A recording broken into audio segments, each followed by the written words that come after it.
Hello മച്ചുമാരി, welcome back to Mallu explainer. 10 വർഷം jail ശിക്ഷ ലഭിച്ച കഥാനായകനായിട്ടുള്ള ജോൺ ലൂതർ ഒരു പോലീസുകാരനാണ്. എന്നാൽ ഒരു ഘട്ടത്തിൽ അവൻ ജയിലിൽ ചാടുന്നുണ്ട്. ഒരേയൊരു കാരണം, നഗരത്തിൽ ചുറ്റിക്കറങ്ങി നടക്കുന്ന ഒരു സൈക്കോപാത്ത് ഉണ്ട് അവനെ പിടിക്കാൻ. ജയിൽ ചാടി അവനെ പിടിക്കാൻ മാത്രം അത്രയും ഭീകരനാണോ ഈ ഒരു സൈക്കോ? ഈ സൈക്കോയുടെ കാര്യം പറയുകയാണെങ്കിൽ അതിസമ്പന്നനാണ്. ആൾക്കാരെ കൊന്നു തള്ളാനായിട്ട് അവന് വലിയൊരു ഗ്രൂപ്പ് തന്നെയുണ്ട്. എന്തായാലും ജോൺ ലൂതർ ജയിലിൽ ചാടാനായിട്ട് മറ്റൊരു കാരണം കൂടെയുണ്ട്. ഒരമ്മയ്ക്ക് അവൻ വാക്ക് കൊടുത്തായിരുന്നു, അവരുടെ മകനെ കൊന്ന ആളെ പിടിക്കുമെന്നുള്ള ഒരു വാക്ക്. ഓക്കെ, അപ്പൊ ഇന്ന് നമ്മൾ കേൾക്കാൻ പോകുന്നത് 2023 റിലീസായ ത്രില്ലർ ആക്ഷൻ മൂവി ആയിട്ടുള്ള ലൂതർ ദ ഫാളൻ സൺ എന്ന മൂവിയുടെ കഥയാണ്. അപ്പൊ നേരെ ആ ഒരു കഥയിലേക്ക് പോവല്ലേ. അതിന് മുന്നേ ആയിട്ട് നമ്മുടെ വീഡിയോ ഒന്ന് ലൈക്ക് അടിക്കണേ. സിനിമയുടെ ആരംഭത്തിൽ ഒരു പോലീസ് സ്റ്റേഷൻ കാണിക്കുകയാണ്. അവിടെ ക്ലീൻ ചെയ്തുകൊണ്ടിരിക്കുന്ന ഒരു പയ്യൻ. രാത്രിയാണ്, നല്ല മഴ പെയ്യുന്നുണ്ട്. ഇതേ സമയത്ത് അവന്റെ ഫോണിലേക്ക് ഒരു കോള് വരികയാണ്, അതുപോലെ ഒരു ഫോട്ടോയും. എന്നിട്ട് ആ വിളിച്ച ആള് അവനെ ബ്ലാക്ക് മെയിൽ ചെയ്യാണ്. ഇത് നിന്റെ അമ്മയ്ക്കോ അല്ലെങ്കിൽ ഗേൾ ഫ്രണ്ടിനോ അയച്ചു കൊടുക്കണമെങ്കിൽ മര്യാദക്ക് ഞാൻ പറയുന്ന സ്ഥലത്തേക്ക്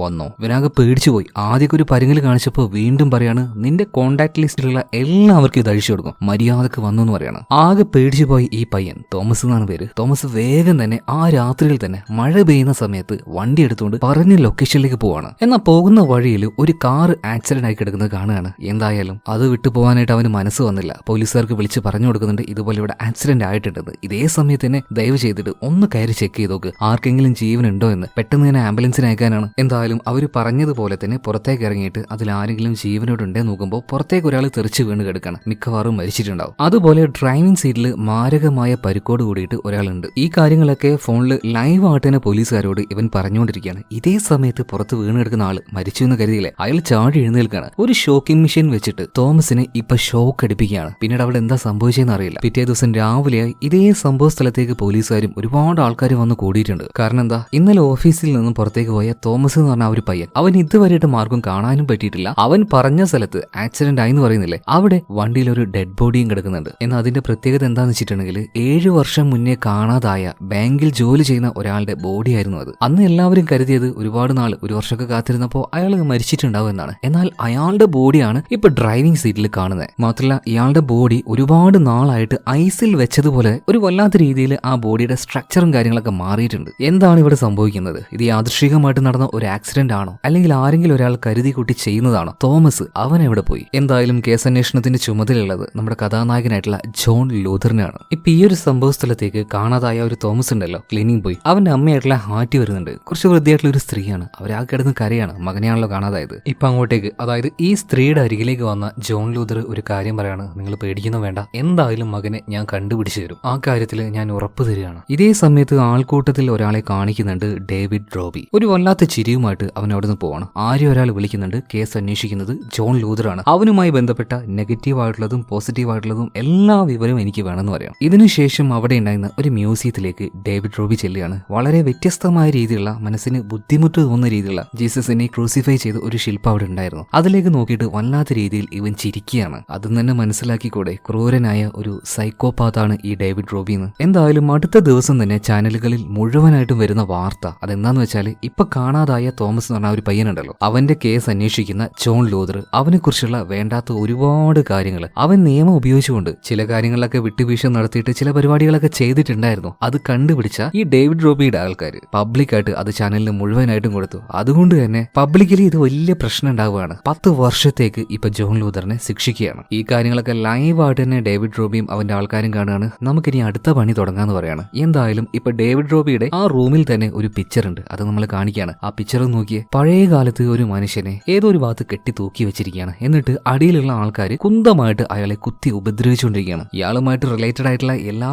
കാര്യങ്ങളും എന്തോ ഭയങ്കര ബ്രൂട്ടലായിട്ട് തോന്നുന്നുണ്ടല്ലേ. ഇതേ സമയത്ത് തന്നെ ജോൺ ലൂതർ അറസ്റ്റിലായി ഇപ്പൊ ജയിലിലേക്ക് പോയിട്ടുണ്ട്. ആ ജയിലിൽ അവൻ കാരണം അറസ്റ്റിലായ ഒരുപാട് പേരുണ്ടല്ലോ, അവർക്കൊക്കെ ഇത് നല്ലൊരു അവസരമാണ്. തക്കം കിട്ടുന്ന സമയത്ത് പല ആൾക്കാരും വന്ന് ജോൺ ലൂതറിന് നല്ല രീതിയിൽ ഇട്ട് വീക്കുന്നുണ്ട്. ഇപ്പോ പുറത്ത് കാണിക്കുകയാണ്. അവിടെ തന്നെ നമ്മുടെ ഈ ഒരു കാണാതായ പയ്യനുണ്ടല്ലോ തോമസ്, അവന്റെ അമ്മയായിട്ടുള്ള ഹാറ്റിക്ക് ഒരു കോള് വരുന്നുണ്ട്. വിളിച്ചത് അവരുടെ മകൻ തന്നെയായിരുന്നു. ഒരു അഡ്രസ്സ് പറഞ്ഞ് അതിലേക്ക് വേഗം വരണമെന്ന് പറയണം. ഇങ്ങനെ ഒരു അവസ്ഥയിൽ ഏതെങ്കിലും ഒരു അമ്മ എന്തെങ്കിലും ഒരു കാര്യം രണ്ടാമത് ആലോചിക്കോ? ഇല്ല. ഒറ്റയടിയൻ ആ പറഞ്ഞ അഡ്രസ്സിലേക്ക് വന്ന് നോക്കുന്നുണ്ട്. അത് വലിയൊരു വീടായിരുന്നു, ഒരു വെള്ള വീട്. അതിന്റെ ഉള്ളിലേക്ക് വന്ന സമയത്ത് പ്രത്യേകിച്ച് ആരെയും അവിടെ കാണാനില്ല. ഇപ്പൊ കോള് വന്നല്ലോ, ആ നമ്പറിലേക്ക് തന്നെ ഹാറ്റി ഒന്നുകൂടെ വിളിച്ചു നോക്കിയപ്പോ കുറച്ചപ്പുറത്ത് നിന്ന് കുറെ ഫോണുകൾ റിംഗ് ആവുന്നുണ്ട്. ഇതേ സമയത്ത് തന്നെ ഈ വീട്ടിലേക്ക് വേറെയും കുറെ അച്ഛനമ്മമാര് വരികയാണ്. അവരുടെയും കുട്ടികളെ ഇതുപോലെ ആ ഒരു സൈക്കോ പിടിച്ചു കൊണ്ടുവന്ന് പെട്ടെന്ന് അവരെ ഇങ്ങോട്ടേക്ക് വിളിച്ചു വരുത്തിയതാണ്. എന്തായാലും ഫോൺ റിങ് ചെയ്യുന്ന ആ ഒരു ശബ്ദം കേട്ട് ഇവരെല്ലാവരും അങ്ങോട്ടേക്ക് ചെന്ന് നോക്കുമ്പോൾ കാണുന്ന കാഴ്ച എന്താ, എല്ലാവരുടെ മക്കളെയും കൊന്ന് കെട്ടിത്തൂക്കി വെച്ചിരിക്കുകയാണ് ആ റൂമിൽ. അതിൽ ഹാറ്റിയുടെ മകനായിട്ടുള്ള തോമസ് ഉണ്ടായിരുന്നു. എല്ലാ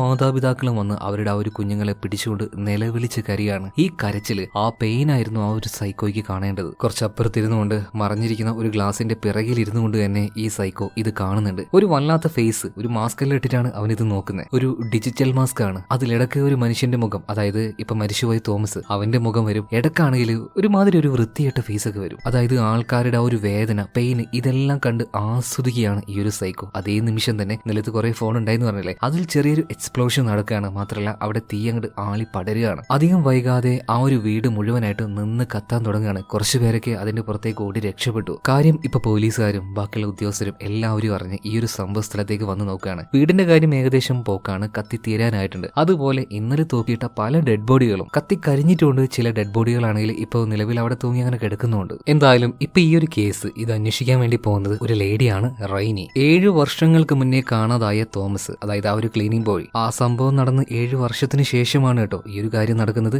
7 വർഷമായിട്ട് ജോൺ ലൂതർ ഇപ്പോഴും ജയിലിൽ തന്നെ. എന്തായാലും ഇത്രയും വർഷത്തിന് ശേഷം ഇങ്ങനൊരു സംഭവം നടക്കണമെങ്കിൽ ആദ്യം നമ്മളൊരു കാര്യത്തിൽ ഒരു തീരുമാനം എടുക്കണം. അതായത് ഓൾറെഡി 7 വർഷം മുന്നേ ആ ഒരു പയ്യൻ തോമസ് മരിച്ചിട്ടുണ്ടായിരുന്നോ, അല്ലെങ്കിൽ ഇപ്പോഴാണോ അവനെ കൊന്നത്? മാത്രമല്ല ഇന്നലെ തോമസിന്റെ കൂടെ കിട്ടിയ ബാക്കിയുള്ള 7 പയ്യന്മാരുടെ ആ ഒരു ബോഡി, അതിനൊന്നും വലിയ പഴക്കോ കാര്യങ്ങളൊന്നുമില്ല. അതായത് അവരൊക്കെ ഇപ്പൊ തന്നെ മരിച്ചതാണ്. എന്നാൽ തോമസിന്റെ ബോഡി അങ്ങനെയല്ല. അതുപോലെ ഈ കാണാതാകുന്ന ആൾക്കാര്, മരിക്കുന്ന ആൾക്കാര് എല്ലാവർക്കും കോമൺ ആയിട്ടുള്ള എന്തോ ഒരു കാര്യമുണ്ട്. നിങ്ങൾ എത്രയും പെട്ടെന്ന് തന്നെ ആ കാര്യം കണ്ടുപിടിക്കണമെന്ന് റെയ്നി ഇപ്പോൾ അവളുടെ ടീമിലുണ്ടായിരുന്ന ബാക്കിയുള്ള മെമ്പേഴ്സിനോട് പറയാണ്. എന്തായാലും ഈ ഒരു വാർത്തയും കാര്യങ്ങളൊക്കെ ജയിലിൽ ഇരുന്നുകൊണ്ട് റേഡിയോയിലൂടെ ജോൺ ലൂതറും അറിയുന്നുണ്ട്. ഓരോ സെല്ലിലും റേഡിയോ സംവിധാനങ്ങളും കാര്യങ്ങളൊക്കെ എല്ലാവർക്കും വേണ്ടി അറേഞ്ച് ചെയ്ത് കൊടുത്തിട്ടുണ്ട്. ജയിൽ പുള്ളികൾക്ക് പുറത്ത് നടക്കുന്ന കാര്യങ്ങളൊക്കെ ഇതിലൂടെ അറിയാനും കഴിയും. ജോൺ ലൂതറിന് ഇത് കേട്ടപ്പോൾ വല്ലാത്ത വിഷമം തോന്നുകയാണ്. അതായത് ആ ഒരു പയ്യൻ തോമസിന്റെ കേസ് അന്വേഷിച്ചുകൊണ്ടിരിക്കുമ്പോഴാണ് കേസ് വന്ന് ജോൺ അകത്താകുന്നത്. എന്തായാലും ഇതേ സമയത്ത് തന്നെ അവനൊരു കത്ത് വരുന്നുണ്ട്. ആ കത്തിൽ പ്രത്യേകിച്ച് ഒന്നും ഉണ്ടായിരുന്നില്ല, 65.8 അങ്ങനെ ഒരു നമ്പർ മാത്രം. എന്നാൽ എന്താണ് അതുകൊണ്ട് ഉദ്ദേശിക്കുന്നത് എന്നറിയാൻ വേണ്ടി ജോൺ ലൂതറിന് ഒരുപാട് സമയത്തിന്റെ ആവശ്യമൊന്നും വന്നില്ല. കാരണം അവനും ഒരു ഇൻവെസ്റ്റിഗേറ്റീവ് ഓഫീസറാണ്. എന്തായാലും ആ നമ്പർ റേഡിയോയിലെ ഫ്രീക്വൻസി അഡ്ജസ്റ്റ് ചെയ്യാൻ വേണ്ടിയിട്ടുള്ളതാണ്. 65.8 ആ ഫ്രീക്വൻസിയിലേക്ക് റേഡിയോ അഡ്ജസ്റ്റ് ചെയ്യണം. ആ സമയത്ത് അതിലൂടെ കേൾക്കുന്ന ആ റേഡിയോ ശബ്ദം അതൊരു ടീമിന്റെയോ അല്ലെങ്കിൽ പ്രോഗ്രാമോ അങ്ങനെയൊന്നും ആയിരുന്നില്ല. 7 വർഷങ്ങൾക്ക് മുന്നേ കാണാതായ തോമസിന്റെ നിലവിളി, കരച്ചിൽ മാത്രമായിരുന്നു അതിലൂടെ കേൾക്കാൻ പറ്റിയത്. എന്തായാലും കുറച്ചു കഴിഞ്ഞപ്പോ ആ പയ്യന്റെ കരച്ചിൽ നിൽക്കുകയാണ്. ഇതിന് പകരം ഇപ്പൊ കേൾക്കുന്നത് ആ സൈക്കോ ഉണ്ടല്ലോ, അവന്റെ സംസാരമാണ്. 7 വർഷങ്ങൾക്ക് മുന്നേ ഇവനെ തട്ടിക്കൊണ്ടുപോയതും ക്രൂരമായിട്ട് അവനെ പീഡിപ്പിച്ചതും കൊന്നതും എല്ലാം ഞാനാണ്. അന്ന് ആ സംഭവ സ്ഥലത്ത് നീ വന്നായിരുന്നല്ലോ, ആ ആൾക്കൂട്ടത്തിൽ ഞാനുണ്ടായിരുന്നു. പക്ഷെ നിനക്ക് എന്നെ കണ്ടുപിടിക്കാൻ കഴിഞ്ഞില്ല. എന്നെ പോലെയുള്ള ആൾക്കാരെ കണ്ടുപിടിക്കുന്ന കാര്യത്തിൽ നീ ഒരു മിടുക്കനായിരുന്നല്ലോ. പക്ഷേ ഒരു കാര്യം ഉണ്ടായിരുന്നില്ല. അതുപോലെ തന്നെ നീ ഇപ്പൊ ജയിലിലാകാൻ കാരണക്കാരൻ തന്നെ ഞാനാണ്. എന്റെ പദ്ധതിയാണത്. ഇനിയും ഞാൻ ഒരുപാട് കാര്യങ്ങൾ ചെയ്യാൻ പോകുന്നുണ്ട്. അത് വെറുതെ വാർത്തയിലൂടെ ഈ റേഡിയോയിലൂടെ കേൾക്കാൻ മാത്രമേ നിനക്ക് കഴിയുള്ളൂ. എന്തായാലും ഇതങ്ങനെ കേൾക്കുന്ന സമയത്ത് ജോൺ ലൂതർ ആകെ ഷോക്കായി നിൽക്കുമ്പോൾ അങ്ങോട്ടേക്ക് ഒരു പോലീസുകാരൻ വരുന്നുണ്ട്. എന്താ പറ്റിയെന്ന് ജോണിന്റെ ഈ ഒരു അമ്പരപ്പ് കണ്ട് ചോദിക്കുമ്പോൾ ഒന്നുമില്ല, നിങ്ങൾ എന്തിനപ്പോ വന്നെന്ന് ആ ഒരു പോലീസുകാരനോട് ലൂതർ ചോദിക്കുകയാണ്. നിങ്ങളെ കാണാൻ ഒരു സ്ത്രീ വന്നിട്ടുണ്ട്, അങ്ങോട്ടേക്ക് വാന്ന് പറയാണ്. ലൂതർ ചെന്ന് നോക്കുമ്പോൾ അത് മറ്റാരും ആയിരുന്നില്ല, തോമസിന്റെ അമ്മയായിട്ടുള്ള ഹാറ്റി ആയിരുന്നു. ഹാറ്റി പറയാണ്, 7 വർഷങ്ങൾക്ക് മുന്നേ എന്റെ മകനെ കാണാതായപ്പോ ആ കേസ് അന്വേഷിക്കാൻ വന്നത് നിങ്ങളാണ്. അന്ന് നിങ്ങൾ എനിക്കൊരു വാക്ക് തന്നായിരുന്നു എന്റെ മകനെ രക്ഷപ്പെടുത്തുവെന്ന്. എന്നിട്ട് എന്താ ഉണ്ടായത്? നിങ്ങളൊരു കേസിൽ കുടുങ്ങി നിങ്ങൾ ജയിലിലേക്ക് വന്നു. നിനക്കറിയോ എന്റെ മകൻ എങ്ങനെയാ മരണപ്പെട്ടെന്ന്? ആ കാര്യം അറിഞ്ഞിട്ടുണ്ടെങ്കിൽ നിനക്ക് ഒരുപാട് നാള് ഉറങ്ങാൻ വരെ പറ്റില്ല. എന്റെ ഉറക്കം എന്തായാലും നഷ്ടമായി. എന്തായാലും ഈ ഒരു കാര്യം പറയാൻ വേണ്ടിയിട്ടാ ഞാൻ നിന്റെ അടുത്തേക്ക് വന്നത്. ഇതും പറഞ്ഞ് ഹാറ്റി അവിടുന്ന് പോവാണ്. അതുപോലെ ഹാറ്റിയെ ഇങ്ങോട്ടേക്ക് കൂട്ടിക്കൊണ്ടു വന്ന ആള് ആ ഒരു കാറിലുണ്ടായിരുന്നു. അയാളെ നോക്കിയിട്ട് ഹാറ്റി പറയുന്നുണ്ട്, നിങ്ങൾ ഉള്ളത് കൊണ്ട് മാത്രമാണ് ജയിലിലേക്ക് വരാനുള്ള ധൈര്യം അയാളോട് സംസാരിക്കാനും എനിക്ക് പറ്റിയത്. ഒരുപാട് നന്ദിയുണ്ട് എന്ന് ആ വന്ന ആളെ നോക്കി സംസാരിക്കുകയാണ്. ആ വന്ന ആൾ ആരാണ്? ഡേവിഡ് റോബി, ആ സൈക്കോപാത്ത്, ഹാറ്റിയുടെ മകനായിട്ടുള്ള തോമസിനെ കൊന്ന ആള്. ഇപ്പൊ ഡേവിഡ് റോബി ഭയങ്കര സങ്കടം, ഒരു വിഷമമെല്ലാം അഭിനയിച്ചുകൊണ്ട് പറയാണ്, നിങ്ങൾക്ക് എന്ത് വിഷമുണ്ടെങ്കിലും ഇനി എന്നെ വിളിച്ചോട്ടോ, എല്ലാ സപ്പോർട്ടിനും ഞാൻ കൂടെ ഉണ്ടാവും. എന്തിനാണ് ഡേവിഡ് റോബി ഈ സ്ത്രീയുടെ പിന്നാലെ കൂടിയിരിക്കുന്നത് എന്നറിയില്ല. എന്തായാലും ഇപ്പൊ ജോൺ ലൂതറിനെ കാണിക്കുകയാണ്. ജയിലിൽ അവന്റെ ചെറിയ ഇൻഫ്ലുവൻസും കാര്യങ്ങളൊക്കെ ഉപയോഗിച്ച് ഒരു ഫോൺ അവൻ സംഘടിപ്പിച്ചിട്ടുണ്ട്. അത് ഉപയോഗിച്ച് ഇപ്പൊ ഈ കേസ് അന്വേഷിക്കുന്ന റെയ്നിയെ വിളിക്കുകയാണ്. ഇതുപോലെ അവൻ കൂടുതലായിട്ട് ഓരോ കാര്യങ്ങൾ ചെയ്യാൻ നിൽക്കുകയാണ്. എത്രയും പെട്ടെന്ന് അവന് നിങ്ങൾ ക്യാച്ച് ചെയ്യണം. ഇതേ സമയത്ത് റെയ്നി പറയാണ്, എന്റെ കേസ് അതെങ്ങനെ മുന്നോട്ടേക്ക് കൊണ്ടുപോകണമെന്ന് എനിക്ക് നന്നായിട്ട് അറിയാം. അതല്ല അതൊക്കെ പോട്ടെ, ജയിലിൽ നിന്ന് നിനക്ക് എങ്ങനെ എന്നോട് സംസാരിക്കാൻ പറ്റുന്നത്? ഈ ഫോൺ എവിടുന്ന് കിട്ടി? അതിന്റെ ഉള്ളിൽ പോയിട്ട് നിന്റെ ക്രിമിനൽ ആക്ടിവിറ്റിക്ക് യാതൊരു കുറവുമില്ല അല്ലേ? ഞാൻ കാണിച്ചു തരാന്ന് പറയണം. അധികം വൈകിയില്ല റെയ്നി സൂപ്രണ്ടിനെ വിളിച്ച് കാര്യങ്ങൾ പറയണം. ഒരു പോലീസുകാരൻ വന്ന് ജോൺ ലൂതറിനിട്ട് നല്ല പെടയും കൊടുത്ത് അവന്റെ കയ്യിലെ ആ ഫോൺ മേടിച്ചു പോവാണ്. എന്നാൽ ഇനി ഈ ഒരു ജയിലിൽ തന്നെ നിൽക്കുകയാണെങ്കിൽ ആ സൈക്കോപാത്തിനെ ഒരിക്കലും പിടിക്കാൻ പറ്റില്ല. അതുകൊണ്ട് തന്നെ ജോണിന് എങ്ങനെയെങ്കിലും ഈ ഒരു ജയിലിൽ ചാടണം. അതിനായിട്ട് ഈ ജയിലിലുണ്ടായിരുന്ന അവന്റെ 2 പഴയ സുഹൃത്തുക്കളുണ്ട്, അവരോട് സഹായം ചോദിക്കുകയാണ്. അപ്പൊ എന്തെങ്കിലുമൊക്കെ ഒരു പ്രശ്നം ഉണ്ടാക്കിയിട്ട് ഇവിടെ നിന്ന് എങ്ങനെയെങ്കിലും അവനൊന്ന് പുറത്തേക്ക് എത്തിക്കണം, അതായത് മറ്റൊരു സ്ഥലത്തേക്ക് മാറ്റാനുള്ള പരിപാടികൾ നോക്കണം. അവർ ഓക്കെ എന്ന് പറയാണ്. അതിനായിട്ട് ഈ ജയിലിൽ ചെറിയൊരു സംഘർഷവും കാര്യങ്ങളും ഉണ്ടാക്കണം. അന്ന് രാത്രിയായി. ഇപ്പൊ ഒരു സെല്ലിലേക്ക് പോലീസുകാർ നോക്കുമ്പോൾ ആ സെല്ലിൽ ഉണ്ടായിരുന്ന ആള് ചെറിയൊരു കയറുണ്ടാക്കി അതിൽ തൂങ്ങി മരിക്കാനായിട്ട് ശ്രമം നടത്തിക്കൊണ്ടിരിക്കുക. പെട്ടെന്ന് പോലീസുകാർ അങ്ങോട്ടേക്ക് ഓടി ചെല്ലുന്നുണ്ട്. സെല്ല് തുറന്ന് ഇയാളെ രക്ഷപ്പെടുത്താൻ നോക്കുമ്പോൾ അത് വെറും ഒരു അഭിനയമായിരുന്നു. ഇയാൾ അവിടെ കിടക്കുന്ന ആ 2 പോലീസുകാരെയും മർദ്ദിക്കുകയാണ്. അടികൊണ്ട് നിലത്തേക്ക് വീണ പോലീസുകാരുടെ ബോധം തന്നെ പോയി എന്ന് പറയാലോ. ഈ സമയം നോക്കി ഇവരുടെ കയ്യിലുണ്ടായിരുന്ന ആ ഒരു ചാവിയുമായിട്ട് ഈ ചങ്ങായി നേരെ പുറത്തേക്ക് വരികയാണ്. മാത്രമല്ല അടി കൊണ്ട് കിടക്കുന്ന ആ ഒരു പോലീസുകാർ അത് നമ്മുടെ ലൂതറിന്റെ ആൾക്കാരാണ്. അവര് ബോധം കിട്ടുന്നൊന്നുമല്ല, അവരവിടെ മയങ്ങി അഭിനയിച്ച് കിടക്കുകയാണ്. ഇനിയാണ് നമ്മുടെ ജോൺ ലൂതർ പ്ലാൻ ചെയ്തതുപോലെ ഈ ഒരു ജയിലിൽ ഭയങ്കരമായിട്ടുള്ള സംഘർഷം ഉണ്ടാവേണ്ടത്. എല്ലാ ചാവിയും കൊണ്ടുപോയി ഇയാൾ പല സെല്ലുകളും തുറന്നു കൊടുക്കുന്നുണ്ട്. എല്ലാവർക്കും ഏറ്റവും ദേഷ്യമുള്ളത് ജോൺ ലൂതറിനോടാണ്. കിട്ടിയ അവസരം മുതലാക്കി എല്ലാവരും അവന്റെ റൂമിന്റെ അടുത്തേക്ക് പാഞ്ഞു ചെല്ലുന്നുണ്ട്. അവിടെ വെച്ച് ഭയങ്കരമായിട്ട് അവനെ ചവിട്ടി കൂട്ടാനായിട്ട് ജോൺ ലൂതർ അവൻ പ്ലാൻ ചെയ്ത കാര്യം ഇത് തന്നെയായിരുന്നു. ബാക്കിയുള്ള ജയിൽ പുള്ളികൾ ഇപ്പൊ അങ്ങോട്ടേക്ക് പാഞ്ഞു വരികയാണ്. അവന്റെ ആ ഒരു മുറിയുടെ വാതിൽ ചവിട്ടി പൊളിക്കാൻ നോക്കുന്നുണ്ട്. എന്നാൽ ജോൺ ആണെങ്കിൽ കട്ടിലും ബാക്കിയുള്ള കാര്യങ്ങളൊക്കെ വെച്ച് ഇതിനെ ശക്തമായി പ്രസ് ചെയ്ത് വെക്കുക. ഒരു സമയത്ത് ഈ കൂട്ടത്തിൽ ഒരു ജയിൽ പുള്ളി ഒരു ഇച്ചിരി മദ്യം എടുത്ത് ഈ ഡോറിന്റെ താഴെക്കൂടെ വെച്ച് അതിന് തീ കൊടുക്കുകയാണ്. റൂമിന്റെ ഉള്ളിലേക്ക് ഇപ്പൊ തീ വരുന്നുണ്ട്. വേഗം തന്നെ ജോൺ ലൂതർ അവന്റെ ആ ഒരു ബെഡ് ഉണ്ടല്ലോ ഇത് വെച്ച് ആ ഒരു തീനെ കവർ ചെയ്യാണ്. പെട്ടെന്ന് അവന്റെ ആ ഒരു വാതിൽ തുറന്നു പുറത്തേക്ക് വരികയാണ്. അവന്റെ മുന്നിൽ ഇപ്പൊ ആ ഒരു ബെഡ് ഉണ്ട്, അതിൽ നിറയെ തീയാണ്. ഇത് വെച്ച് ഒരാളെ തള്ളി മാറ്റി ബാക്കിയുള്ള ആൾക്കാരുമായിട്ട് അവൻ ഭയങ്കരമായിട്ട് ഫൈറ്റ് ചെയ്തുകൊണ്ടിരിക്കുകയാണ്. എങ്ങനെയെങ്കിലും ഈ ഒരു ഫൈറ്റിൽ സർവൈവ് ചെയ്യണം, എന്നാൽ മാത്രമേ ഇവിടെ നിന്ന് രക്ഷപ്പെടാൻ പറ്റുള്ളൂ. എന്തായാലും ഒച്ചയും ബഹളവും അടിപിടിയൊക്കെ കണ്ട് പോലീസുകാർ വരുന്നുണ്ട്. ഇവരുടെ ഇടയിലേക്ക് തന്നെ ജോൺ ലൂതർ ചാടി വീഴാണ്. ഇവൻ ഭയങ്കര പ്രശ്നക്കാരനാണെന്ന് പോലീസുകാർക്ക് മനസ്സിലായി. കൂടുതലായിട്ട് ടോർച്ചർ ചെയ്യാനായിട്ട് ഇവൻ ഇവിടെ നിന്ന് മറ്റൊരു സ്ഥലത്തേക്ക് മാറ്റാനായിട്ട് പോലീസുകാർ തീരുമാനിക്കുകയാണ്. ശരിക്കും ഇത് തന്നെയായിരുന്നു അവന് വേണ്ടിയിരുന്നത്. അവനെ തൂക്കിയെടുത്ത് ഒരു വാനിലേക്ക് കയറ്റാൻ വേണ്ടി ഇപ്പൊ പോലീസുകാർ കൊണ്ടുപോവാണ്. സോ ആ പോകുന്ന സമയത്ത് തന്നെ ഒരു ദിവസം മുന്നേ നടന്ന മറ്റൊരു കാര്യം കാണിക്കുന്നുണ്ട്. ജോൺ ലൂതർ ഈ പരിപാടിക്ക് പ്ലാൻ ചെയ്യുന്നതിന് മുന്നേ ആയിട്ട് അവനൊരു പോലീസുകാരനാണല്ലോ, കുറെ ക്രിമിനൽസുമായിട്ട് അവന് നല്ല ബന്ധം ഉണ്ടാവും. അതിൽ ഒരുത്തനെ വിളിക്കുകയാണ് മാർട്ടിനോട് പറയാണ് ഇതുപോലെ ഒരു പരിപാടി നടക്കാൻ പോകുന്നുണ്ട്, അപ്പൊ നീ അങ്ങോട്ടേക്ക് ആ ഒരു വണ്ടിയുമായിട്ട് വരണമെന്ന്. എന്നാൽ മാർട്ടിൻ പറയാണ് നീ പോലീസ് ആയിരിക്കുമ്പോൾ തന്നെ നീ പറയുന്നത് ഞാൻ കേട്ടിട്ടില്ല, ഇപ്പൊ നീ ജയിലാണ്, എന്നിട്ട് ഞാൻ കേൾക്കണോ? മാർട്ടിൻ അതൊക്കെ അവിടെ നിൽക്കട്ടെ, ഞാനൊരു കാര്യം നിന്നോട് ചോദിക്കട്ടെ, നിന്റെ അമ്മയെ കൊന്ന ആ ഒരു സൈക്കോയെ നീ മറന്നിട്ടുണ്ടോ? ഇല്ലെങ്കിൽ പറ, അവനെ പിടിക്കാനാണ് ഞാൻ ജയിലിൽ ചാടുന്നത്. നിനക്ക് പറ്റുമെങ്കിൽ എന്നെ കൂട്ടാനായിട്ട് നീ അങ്ങോട്ടേക്ക് വാന്ന് പറയാണ്. എന്തായാലും ഇപ്പൊ പോലീസുകാർ ജോൺ ലൂതറുമായിട്ട് പുറത്തേക്ക് പോകണല്ലോ. പെട്ടെന്ന് അങ്ങോട്ടേക്ക് ഒരു വാന് വരുന്നുണ്ട്. അതിൽ കുറച്ച് ആൾക്കാരുണ്ടായിരുന്നു. പോലീസുകാരെ അടിച്ചു വീഴ്ത്തിയ ഈ സംഘം ആൾക്കാർ അതിന്റെ ഉള്ളിൽ നിന്നും ജോൺ ലൂതറിനെ രക്ഷപ്പെടുത്തുകയാണ്. വന്നത് മറ്റാരുമല്ല, മാർട്ടിൻ തന്നെയാണ്. ഇവിടെ സീൻ കേട്ട ഈ അടുത്ത സീനിൽ ആ ഒരു സൈക്കോപാത്ത് ഉണ്ടല്ലോ ഡേവിഡ് റോബി, അവനെ കാണിക്കുകയാണ്. ഡേവിഡ് റോബി ആണെങ്കിൽ ഒരു ബൊക്കയുമായിട്ട് ഒരു വീട്ടിന്റെ ഉള്ളിലേക്ക് കയറി ചെല്ലുകയാണ്. അവിടെ വീൽ ചെയറിലിരിക്കുന്ന ഒരു സ്ത്രീയെ കാണുന്നുണ്ട്. ആ സ്ത്രീയെ ഡാർലിംഗ് എന്നൊക്കെയാണ് ഡേവിഡ് റോബി വിളിക്കുന്നത്. അവരുടെ ദേഹം മുഴുവൻ തീപ്പൊള്ളലേറ്റ് വല്ലാത്തൊരു അവസ്ഥയിലേക്ക് എടുക്കുകയാണ്. എന്നിട്ട് അവരുടെ അടുത്തേക്ക് വന്നിട്ട് ഡാർലിംഗ് എന്ന് പറഞ്ഞിട്ട് ഓരോ കാര്യങ്ങൾ ഡേവിഡ് റോബി പറയാൻ തുടങ്ങുകയാണ്. വാർത്തയിലുള്ള ഓരോ കാര്യങ്ങളൊക്കെ കാണിച്ചു കൊടുക്കുകയാണ്. അതായത് കുട്ടികളെ കാണാതായിട്ട് ഓരോ അച്ഛനും അമ്മയും വിങ്ങിപ്പൊട്ടി കരയുന്നതും അവരുടെ ഒരു വിഷമങ്ങളും അങ്ങനെയുള്ള ഒരുപാട് കാര്യങ്ങൾ ഇപ്പൊ വാർത്തയിലൂടെ വന്നുകൊണ്ടിരിക്കുക. ഇതെല്ലാം കാണിച്ചിട്ട് പറയണം, കണ്ടോ ഞാൻ ആഗ്രഹിച്ചതുപോലെ എല്ലാം നടക്കുന്നുണ്ട്. അതുപോലെ എല്ലാവരോടുമായിട്ട് ഞാൻ വലിയൊരു കാര്യം തന്നെ സംസാരിക്കാൻ പോവാണ്. ഞാൻ ആരാണെന്ന് ഈ ലോകത്തിനെ മുഴുവൻ കാട്ടാൻ പോവാണ് ഞാൻ. അതായത് ഭയങ്കര ഒരു സൈക്കോ ലെവലിൽ തന്നെ അവൻ ആ ഒരു സ്ത്രീയോട് സംസാരിച്ച് അവിടുന്ന് പോകുന്നുണ്ട്. അടുത്ത സീനിൽ രക്ഷപ്പെട്ട നമ്മുടെ ജോൺ ലൂതറിനെ കാണിക്കുകയാണ്. ഇനി എപ്പോഴെങ്കിലും രക്ഷപ്പെട്ട് പുറത്തേക്ക് വരികയാണെങ്കിൽ അവൻ തന്നെ ചെറിയൊരു ഷെഡും കാര്യങ്ങളും ഒരു സ്ഥലത്ത് റെഡിയാക്കി വെച്ചിട്ടുണ്ടായിരുന്നു. അവൻ ആവശ്യമുള്ള സാധനങ്ങൾ മുഴുവനും അവിടെ റെഡിയാക്കി വെച്ചിട്ടുണ്ടായിരുന്നു. അതൊന്നൊരു ഇച്ചിരി കാശ് എടുത്തിട്ട് ഇപ്പൊ ഈ ഒരു മാർട്ടിനെ കൊടുക്കണം. മാർട്ടിൻ പറയാണ്, എപ്പോഴെങ്കിലും ഒരു ദിവസം ആ ഒരു സൈക്കോയെ നിന്റെ കയ്യിൽ കിട്ടുകയാണെങ്കിൽ ഞാൻ പറഞ്ഞതുപോലെ നിനക്ക് എത്രത്തോളം അവനെ ടോർച്ചർ ചെയ്യാൻ പറ്റുമോ അത്രയും ടോർച്ചർ ചെയ്ത് അവനെ കൊല്ലണമെന്ന്, അതൊക്കെ ഞാൻ നോക്കിക്കോളാം എന്ന് പറഞ്ഞിട്ട് ഇപ്പൊ ജോൺ ലൂതർ അവന്റെ പണിക്ക് ഇറങ്ങുകയാണ്. ഈ ജോൺ ലൂതർ ഇതുപോലെ രക്ഷപ്പെട്ട വിവരം പെട്ടെന്ന് തന്നെ റെയിനി അറിയാണ്. റെയിനി വേഗം ചെല്ലുന്നത് ജോൺ ലൂതറിന്റെ ഏറ്റവും അടുത്ത ചങ്ങാതിയായിട്ടുള്ള പോലീസുകാരനായിട്ടുള്ള അവന്റെ ഒരു ബോസ് ഉണ്ട്. ആ ബോസിന്റെ അടുത്തേക്ക് ചെന്നിട്ട് കാര്യങ്ങൾ പറയാണ്. അവൻ ചാടി വിവരം അറിയാലോ, അവൻ എന്ത് അവിവേകം കാണിച്ചാലും ഞാൻ ചെയ്യുന്ന പരിപാടിയിൽ അവൻ എന്റെ പുറകെ വരികയാണെങ്കിൽ ഉറപ്പായിട്ട് ഞാൻ അവനെ ഷൂട്ട് ചെയ്യും. അതുകൊണ്ട് നിങ്ങൾക്ക് എന്തെങ്കിലും ചെയ്യാൻ പറ്റുകയാണെങ്കിൽ നിങ്ങൾ ചെയ്തോ. ഇതിനുശേഷം ജോൺ ലൂതർ ചാടിയ അല്ലെങ്കിൽ അവന്റെ ആ ഒരു സെല്ലിലേക്ക് റെയിനി പോയി നോക്കുന്നുണ്ട്, എന്തെങ്കിലും തെളിവ് കിട്ടുമോ നോക്കാനായിട്ട്. ഇതേ സമയത്ത് ലൂതർ വെറുതെ ഇരിക്കുകയായിരുന്നില്ല. അവൻ ആ ഒരു റേഡിയോ ഓൺ ആക്കിയ സമയത്ത് അവനൊരു റേഡിയോ സന്ദേശം വോയിസ് ഇങ്ങനെ വന്നല്ലോ, അതൊരു ട്രാൻസ്മിറ്റർ വെച്ചായിരിക്കും അങ്ങോട്ടേക്ക് സെൻഡ് ചെയ്തിട്ടുണ്ടാവുക. അത് ഒരുപാട് ദൂരത്തൊന്നും അറിയില്ല, ഈ ചുറ്റുവട്ടത്ത് എവിടെന്നെങ്കിലും ആയിരിക്കും. എന്തായാലും കുറച്ചു നേരം തപ്പി അത് എവിടുന്ന വന്നേന്ന് ലൂതർ കണ്ടുപിടിക്കുകയാണ്. അയാൾ ഇപ്പൊ വാതിൽ ഓർക്കുന്നുണ്ട്. ഞാൻ ഒരു പോലീസുകാരനാന്ന് പറഞ്ഞപ്പോഴേക്കും ഇയാൾ ആകെ പേടിച്ച് ഓടി രക്ഷപ്പെടാൻ നോക്കുകയാണ്. എന്നാൽ ലൂതർ അവനെ അടിച്ചിട്ട് ഒരു കസാരയിൽ കൊണ്ടിരുത്തി ഷാർപ്പായിട്ടുള്ള ഒരു കമ്പി എടുത്ത് അവന്റെ കണ്ണിലേക്ക് വെച്ച് മര്യാദക്ക് പറഞ്ഞു, ആർക്ക് വേണ്ടിയാണ് നീ ഇതൊക്കെ ചെയ്യുന്നത്, അല്ലെങ്കിൽ കണ്ണ് ഞാൻ ചൂഴ്ന്നെടുക്കുന്ന പറയണം. പെട്ടെന്ന് തന്നെ ലൂതറിന് എന്തോ പോലെ, ഇല്ല ഞാൻ അങ്ങനെ കണ്ണൊന്നും ചൂഴ്ന്നെടുക്കാൻ പോകുന്നില്ല, പക്ഷെ നീ ദയവ് ചെയ്തിട്ട് പറയണം ആർക്ക് വേണ്ടിയാണ് നീ ഇത് ചെയ്യുന്നത്. ഇപ്പൊ ഇയാൾ പറയാണ്, ഞാനല്ല ചെയ്യുന്നത്, എനിക്കിത് കൊറിയറായിട്ട് ഇങ്ങോട്ടേക്ക് വന്നതാണ്, അത് ഉപയോഗിച്ചെന്ന് മാത്രം. അങ്ങനെയാണ് എനിക്ക് ഈ ട്രാൻസ്മിറ്റർ കിട്ടിയത്. നമ്മുടെ ജോൺ ലൂതർ ഈ ഒരു കാര്യം ആലോചിച്ച് കറക്റ്റായിട്ട് ഇവന്റെ അടുത്തേക്ക് വന്നില്ലേ. അതുപോലെ തന്നെ റെയിനിക്കും കാര്യം മനസ്സിലായി. അവന്റെ റൂമിൽ നിന്നും ആ ഒരു പേപ്പറിന്റെ കഷ്ണം 65.8 എന്നുള്ള ഒരു കോഡ് നമ്പറും അത് റേഡിയോയുടെ ഫ്രീക്വൻസി ആണെന്നും മനസ്സിലായി. അതുകൊണ്ട് തന്നെ ആ ഫ്രീക്വൻസി സെൻഡ് ചെയ്ത ആളെ തേടി ഏകദേശം അതേ ലൊക്കേഷനിലേക്ക് തന്നെ റെയിനി പോലീസുകാരുമായിട്ട് വന്നുകൊണ്ടിരിക്കുകയാണ്. ഇതേ സമയം തന്നെ ലൂതർ ഇയാളോട് ചോദിക്കുന്നുണ്ട്, അതായത് നീയും അയാളും തമ്മിൽ എങ്ങനെയാണ് കോൺടാക്ട്, അതായത് ആ ഒരു സൈക്കോ. ഇപ്പൊ ഇയാൾ പറയുന്ന കാര്യം, ഒരു ദിവസം അയാൾ ഒരു നമ്പറിന് വിളിക്കും, അടുത്ത ദിവസം വിളിക്കുന്നത് അത് വേറൊരു നമ്പറിനായിരിക്കും. എപ്പോഴും അവൻ നമ്പർ മാറ്റിക്കൊണ്ടേയിരിക്കും. ഇതാ ഇന്നൊരു നമ്പറിൽ വിളിച്ചിട്ടുണ്ട്, പറ്റെങ്കിൽ അവനെ കണ്ടുപിടിച്ചു എന്ന് പറഞ്ഞിട്ട് ഇയാൾ ആ ഒരു നമ്പർ ഇപ്പോൾ നമ്മുടെ ലൂതറിന് കൊടുക്കുന്നുണ്ട്. ഇതേ സമയത്ത് തന്നെ റെയിനി അയച്ച ഒരു പോലീസുകാർ അവിടെ എത്തിയിട്ടുണ്ട്. എന്നാൽ അവർ വരുന്ന സെക്കൻഡുകൾക്ക് മുന്നേ ആയിട്ട് ലൂതർ അവിടെ നിന്ന് രക്ഷപ്പെട്ടിട്ടുണ്ടായിരുന്നു. ഇവിടെ സീൻ കെട്ടായി അടുത്ത സീനിൽ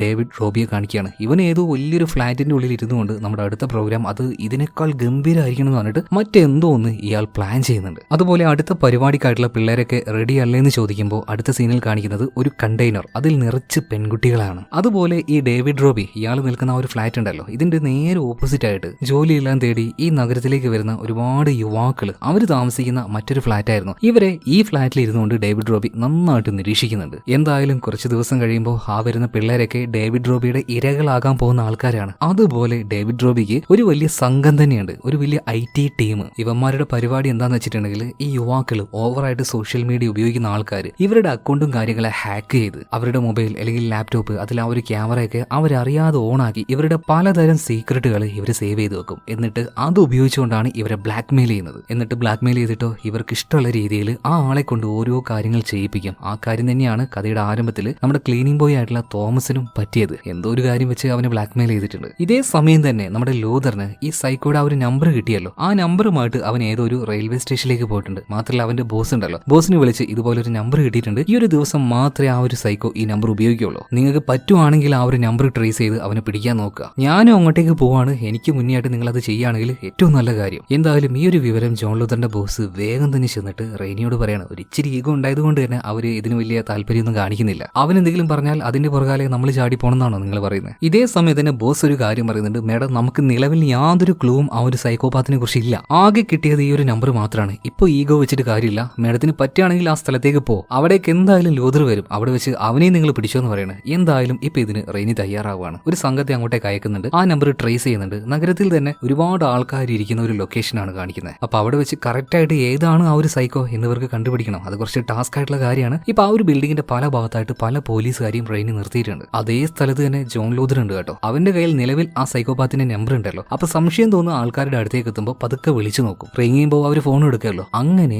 ഏകദേശം സംശയം തോന്നിയ ഡേവിഡ് റോബിയുടെ അടുത്തേക്ക് എത്തി ചുമ്മാ ഒന്ന് വിളിച്ചു നോക്കിയപ്പോൾ അവൻ കോൾ അറ്റൻഡ് ചെയ്യാണ്. പെട്ടെന്ന് തന്നെ ലൂതർക്ക് ആളെ മനസ്സിലായി. അവന് പിടിക്കാൻ പോയപ്പോഴേക്കും ഒരു കത്തി എടുത്ത് ഒരു സാധാരണക്കാരന്റെ കഴുത്തിൽ അമർത്തി വെച്ചുകൊണ്ട് അടുത്തേക്ക് വന്ന ഇവന്റെ കഴുത്ത് അറുക്കെന്ന് പറയാണ്. അതുപോലെ നിനക്കൊക്കെ വേറൊരു കാര്യം കാണണമെന്ന് ചോദിക്കുകയാണ്. ഇവരെല്ലാവരും ചുറ്റും നോക്കുമ്പോൾ ബിൽഡിങ്ങിന്റെ മുകളിൽ നിന്നായി ഓരോ ആൾക്കാരും സ്വയം എടുത്ത് ചാടി ആത്മഹത്യ ചെയ്തുകൊണ്ടിരിക്കുകയാണ്. ഇതേ സമയത്ത് റെയിനി സെറ്റ് ചെയ്ത പോലീസുകാർ അങ്ങോട്ടേക്ക് വന്നുകൊണ്ടിരിക്കുന്നുണ്ട്. എന്നാൽ ഈ ടൗണിലെ ആ ഭാഗത്തെ സിറ്റുവേഷൻ വളരെ വേഴ്സ്റ്റ് ആയിക്കൊണ്ടിരിക്കുകയാണ്. ഓരോ ആൾക്കാരും താഴേക്ക് ഇങ്ങനെ ചാടുകയാണ്. ഇത് നോക്കി നിൽക്കുന്ന വണ്ടി ഓടിക്കുന്ന ആൾക്കാർ അവരുടെ കാർ അവിടെ വെച്ച് ആക്സിഡന്റ് ആവുകയാണ്. ആ സ്ഥലത്ത് ഭയങ്കരമായിട്ടുള്ള പ്രശ്നങ്ങൾ. ഈ ഒരു സിറ്റുവേഷൻ ഉപയോഗിച്ചുകൊണ്ട് ഈ ഡേവിഡ് റോബി ഉണ്ടല്ലോ അവിടുന്ന് രക്ഷപ്പെടുകയാണ്. അവന്റെ പിന്നാലെ തന്നെ ജോൺ ലൂതർ ഓടുന്നുണ്ട്. അതുപോലെ റെയിനി അയച്ച 2 പോലീസുകാരും അവരുടെ പിന്നാലെ ഉണ്ട്. ഇതേ സമയം ആ ഒരു സൈക്കോ ആണെങ്കിൽ ഓടി രക്ഷപ്പെട്ടത് മെട്രോ സ്റ്റേഷന്റെ ഉള്ളിലേക്കാണ്. അതിനടിയിലേക്ക് ജോൺ ലൂതറും ഓടി ചെല്ലുന്നുണ്ട്. ഇപ്പൊ അങ്ങോട്ടേക്ക് പോകുമ്പോൾ ഒരുപാട് എലികൾ ഒരു ഭാഗത്തുനിന്ന് പേടിച്ച് ഒരു ഭാഗത്തേക്ക് ഇങ്ങനെ ഓടി വരികയാണ്. അപ്പൊ അവറ്റകൾ വന്നതിന്റെ നേരെ ഓപ്പോസിറ്റ് പോവുകയാണെങ്കിൽ അങ്ങോട്ടേക്ക് ആരെങ്കിലും ഒരാൾ പോയിട്ടുണ്ടാവുമല്ലോ. വിചാരിച്ചതുപോലെ തന്നെ ലൂതർ അങ്ങോട്ടേക്ക് ചെല്ലുകയാണ്. അവിടെ വെച്ച് ഡേവിസിനെ കാണുകയാണ്. ആളെ കാണാൻ ഒരു മധ്യവയസ്കനാണെങ്കിലും നല്ല ആരോഗ്യമുള്ള ആളായിരുന്നു. ഇപ്പൊ ഡേവിസ് ലൂതറിനെ ആക്രമിക്കുകയാണ്. രണ്ടുപേരും തമ്മിൽ അങ്ങോട്ടും ഇങ്ങോട്ടും പൂരം ഫൈറ്റ് നടത്തുന്നുണ്ട് കേട്ടോ. ഏകദേശം ആ ഒരു ഫൈറ്റിൽ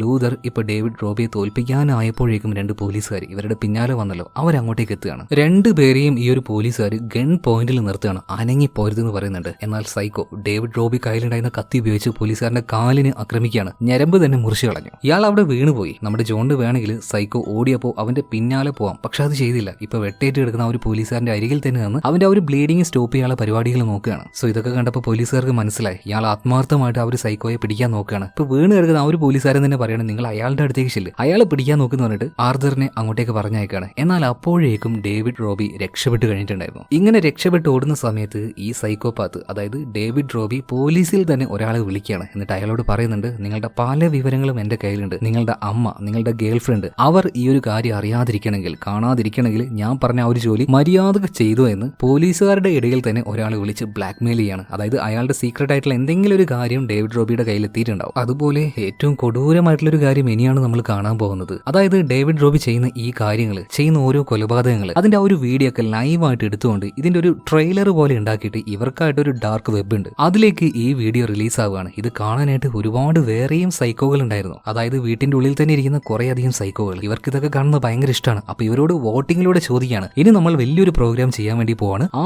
പ്രോഗ്രാമിൽ ആൾക്കാരെ എങ്ങനെ കൊല്ലണം, തൂക്കി കൊല്ലണോ, അറുത്തു കൊല്ലണോ, തൊലി ഉരിച്ചു കൊല്ലണോ, കത്തിച്ചു കൊല്ലണോ, നിങ്ങൾ പറഞ്ഞു ഒരു വോട്ടിംഗ് നടത്തിക്കോ എന്ന് പറയാം. എന്റെ അമ്മേ, വല്ലാത്തൊരു കമ്മ്യൂണിറ്റി തന്നെയല്ലേ ഇത്. ചുമ്മാ സിനിമയിൽ മാത്രം കാണിക്കുന്നതല്ല, ആൾക്കാർ ഇതുപോലെ പെയിൻ അനുഭവിക്കുമ്പോൾ അത് കണ്ട് സന്തോഷിക്കുന്ന ഒരുപാട് അധികം ആൾക്കാരുണ്ട്. മാത്രമല്ല ഡേവിഡ് റോബി അവനായിട്ട് കൊന്ന ഓരോ ആൾക്കാരുടെയും മാതാപിതാക്കളുടെ അടുത്തേക്ക് ചെന്ന് അവരെ ആശ്വസിപ്പിക്കുന്നത് എന്തിനാന്നാ, ആ സമയത്ത് അവരനുഭവിക്കുന്ന ആ ഒരു പെയിന്, ആ വേദന അത് നേരിട്ട് കണ്ട് അവൻ ആസ്വദിക്കാനാണ്. അതായത് എക്സ്ട്രീം ലെവൽ ഒരു സൈക്കോപാത്ത് എന്ന് പറയാം. ഇപ്പോ ജോൺ ലൂതറെ കാണിക്കുകയാണ്. അതുപോലെ തന്നെ ജോൺ ലൂതറും ഈ റോബിയും നടന്ന ആ ഒരു ഫൈറ്റിലുണ്ടല്ലോ, അവന്റെ ദേഹത്ത് നല്ല പരിക്കും കാര്യങ്ങളും വന്നിട്ടുണ്ടായിരുന്നു. സ്റ്റിച്ച് ചെയ്യാനൊന്നും ഹോസ്പിറ്റലിൽ പോകാൻ പറ്റില്ലല്ലോ. അതുകൊണ്ട് മറ്റാ ഒരു ഷീറ്റ് ഉണ്ടല്ലോ, ഒട്ടിക്കുന്ന ഷീറ്റ്, അത് വെച്ച് മുറി ഒട്ടിച്ച് ഒരു ഇച്ചിരി പശയൊക്കെ അതിലാക്കി വെക്കുകയാണ്. മാത്രമല്ല ഒരു ഇൻവെസ്റ്റിഗേറ്റീവ് ഓഫീസർ ആയതുകൊണ്ട് തന്നെ ചില കാര്യങ്ങൾ ജോണിന് ഗസ് ചെയ്യാൻ പറ്റി. മെയിൻ ആയിട്ട് ഇവൻ ടാർഗറ്റ് ചെയ്യുന്നത് ടീനേജ് പിള്ളേരെയാണ്. അതായത് കൂടുതലായിട്ടും ടീനേജ് പിള്ളേരായിരിക്കുമല്ലോ ഫോൺ ഉപയോഗിക്കുക. ഫോൺ ഉപയോഗിക്കുകയാണെങ്കിൽ അവരുടെ സോഷ്യൽ മീഡിയ ഇതുവഴിയായിരിക്കും ഈ സൈക്കോ കുട്ടികളെ സെലക്ട് ചെയ്യുന്നത്. ചിലപ്പോൾ അവരുടെ സീക്രട്ട് ആയിട്ടുള്ള പല ഫയലുകളും ഇതെല്ലാം എടുത്തുകൊണ്ട് ചിലപ്പോൾ അവരെ ബ്ലാക്ക് മെയിൽ ചെയ്യുന്നുണ്ടാവും. ഇതൊക്കെ ജോൺ ലൂതർ അവന്റെ മനസ്സിൽ ഗസ് ചെയ്യാണ്. ഈ കാര്യം റെയ്നിയെ വിളിച്ച് പറയുന്നുണ്ട്. എന്നാൽ ഒഫീഷ്യലി ഈ കേസ് അന്വേഷിക്കുന്ന റെയ്നിക്ക് ഇതുപോലെ യാതൊരു ലീഡും കണ്ടെത്താൻ പറ്റിയിട്ടില്ല. സോ ഈ ഒരു കാര്യം ഇപ്പോൾ റെയ്നിയെ വിളിച്ച് ലൂതർ പറയാണ്, അതുപോലെ നിങ്ങൾക്ക് പറ്റുമെങ്കിൽ അവന്റെ പിന്നാലെ പിടിക്കാൻ ശ്രമിക്കുക, ഞാനും പോകുന്നുണ്ട്. എന്നാൽ ഇവരാരും പ്രതീക്ഷിക്കാത്ത രീതിയിൽ ഒരാൾ തന്നെ ഇപ്പോൾ ഡേവിഡ് റോബി കിഡ്നാപ്പ് ചെയ്യാണ്. മറ്റാരുമല്ല, ഈ കേസ് ഒഫീഷ്യലായിട്ട് അന്വേഷിക്കുന്ന റെയ്നിയുടെ മകളായിട്ടുള്ള അന്യെ തന്നെ. എന്നാൽ തന്റെ മകൾ കിഡ്നാപ്പ് ചെയ്യപ്പെട്ടു എന്നുള്ള വിവരം റെയ്നി ഇപ്പോൾ നിലവിൽ അറിയുന്നില്ല. ഇപ്പൊ ജോൺ ലൂതർ ഉണ്ടല്ലോ, നേരെ മറ്റൊരു സ്ഥലത്തേക്ക് പോവാണ്. അതായത് തോമസിന്റെ അമ്മയായിട്ടുള്ള ഹാറ്റിയുടെ അടുത്തേക്ക്. അവരോടൊരു കാര്യം പറയുന്നുണ്ട്. പല ക്രിമിനൽസ്, കൊലപാതകികള്, മോഷ്ടാക്കള് പലരെയും ഞാൻ കണ്ടിട്ടുണ്ട്. പലരുടെയും കണ്ണിലേക്ക് നോക്കുന്ന സമയത്ത് ഒരുവിധം എനിക്ക് അവരെ മനസ്സിലാക്കാൻ പറ്റാറുണ്ട്. നിങ്ങളുടെ മകനെ കൊന്ന ആ ഒരു സൈക്കോപാത്ത്, അവനെ ഞാൻ നേരിട്ട് കണ്ടു. അവന്റെ കണ്ണിലേക്ക് ഞാൻ നോക്കി. അപ്പൊ എനിക്കൊരു കാര്യം മനസ്സിലായി, മറ്റുള്ള മനുഷ്യരുടെ വേദന അത് നന്നായിട്ട് അനുഭവിക്കുന്നവനാണ്, അല്ലെങ്കിൽ അത് ആസ്വദിക്കുന്നവനാണ് ആ ഒരു സൈക്കോ. എന്റെ ഒരു സംശയമാണ് ഞാൻ നിങ്ങളോട് ചോദിക്കുകയാണ്. അതായത് ഈ ഇടയായിട്ട് നിങ്ങളുടെ അടുത്തേക്ക് പുതുതായിട്ട് ആരെങ്കിലും വന്നിരുന്നോ, നിങ്ങളെ സമാധാനിപ്പിക്കാനോ നിങ്ങളെ സപ്പോർട്ട് ചെയ്യാനോ ആ രീതിയിൽ ആരെങ്കിലും? ഇപ്പൊ ഹാറ്റി പറയണ അതുപോലെ ഒരാൾ വന്നിട്ടുണ്ട്, പേരെന്തോ ജോണി നേറ്റാ പറഞ്ഞത്. അവന്റെ വൈഫിന് എന്തോ തീപ്പൊള്ളിലും കാര്യങ്ങളൊക്കെ ആയിട്ട് ഭയങ്കര ട്രാജിക് ആയിട്ടുള്ള ഒരു ലൈഫാണ്. എന്തായാലും അവന്റെ ആ ഒരു വിഷമങ്ങളൊക്കെ മറക്കാനായിട്ടാണ് എന്നെ പോലെയുള്ളവരെ സഹായിക്കാനായിട്ട് സപ്പോർട്ട് ചെയ്യാനായിട്ട് അവൻ വരുന്നതെന്ന് പറഞ്ഞിട്ടുണ്ടായിരുന്നു. പക്ഷേ നിങ്ങൾ പറയുന്നത് പോലെ ആ ഒരു ജോണി അവനൊരിക്കലും അങ്ങനെയൊന്നും ചെയ്യില്ല. അവൻ എന്റെ മകനെ കൊല്ലേ, അതൊന്നും ചെയ്യില്ല, അത്രയും സപ്പോർട്ടീവാണ് അവൻ. എന്തായാലും ഈ ജോണിയെ കുറിച്ച് നല്ല സംശയം തോന്നിയ ജോൺ ലൂതർ വേഗം തന്നെ അവന്റെ ബോസിനെ വിളിച്ച് കാര്യങ്ങൾ പറയാണ്. അതായത് ഇതുപോലെ മരണപ്പെട്ട പല ആൾക്കാരുണ്ടാവുമല്ലോ, അവരുടെ അച്ഛനമ്മമാരുടെ അടുത്തേക്ക് ഈ ഇടയായിട്ട് പുതുതായിട്ട് ആരെങ്കിലും അവരെ സപ്പോർട്ട് ചെയ്യാനായിട്ട് വന്നിട്ടുണ്ടോ എന്ന് ചോദിക്കുകയാണ്. ഉണ്ട്, ഇതുപോലെ തന്റെ ഭാര്യ മരിച്ചു, അപ്പോ ആ ഒരു വിഷമം മനസ്സിന്ന് പോകാനാണ് ആ പേരും പറഞ്ഞ് പല ആൾക്കാരുടെ അടുത്തേക്കും ഒരാൾ വന്നിട്ടുണ്ട്. പക്ഷെ വന്നിരിക്കുന്ന ആള് ആ ഒരു സൈക്കോ പല പേരാണ് പറഞ്ഞിരിക്കുന്നത്. എന്നാൽ എല്ലാവരും പറഞ്ഞു വെച്ച് നോക്കുമ്പോൾ അത്യാവശ്യം ഒരു 50 വയസ്സുള്ള വലിയ ഹൈറ്റ് ഇല്ലാത്ത വെള്ളയായിട്ടുള്ള ഒരാള്. വന്ന ആളുടെ അടയാളം അങ്ങോട്ടും ഇങ്ങോട്ടും നല്ല രീതിയിൽ മാച്ച് ചെയ്യുന്നുണ്ടെങ്കിലും പക്ഷെ പേരുകൾ മാച്ച് ചെയ്യുന്നില്ല. അതായത് പല പേരിലാണ് ഇയാൾ വന്നിരിക്കുന്നത്. പക്ഷെ ഇയാൾ പറയുന്ന ആ ഒരു കഥയുണ്ടല്ലോ, ഭാര്യയ്ക്ക് സംഭവിച്ച കാര്യം, അതിന് വേണ്ടിയിട്ടാ വരുന്നതെന്ന്, അത് കോമൺ ആയതുകൊണ്ട് ചിലപ്പോൾ അതിലൊരു സത്യം ഉണ്ടാകാം എന്ന് കരുതിയിട്ട് പോലീസുകാർ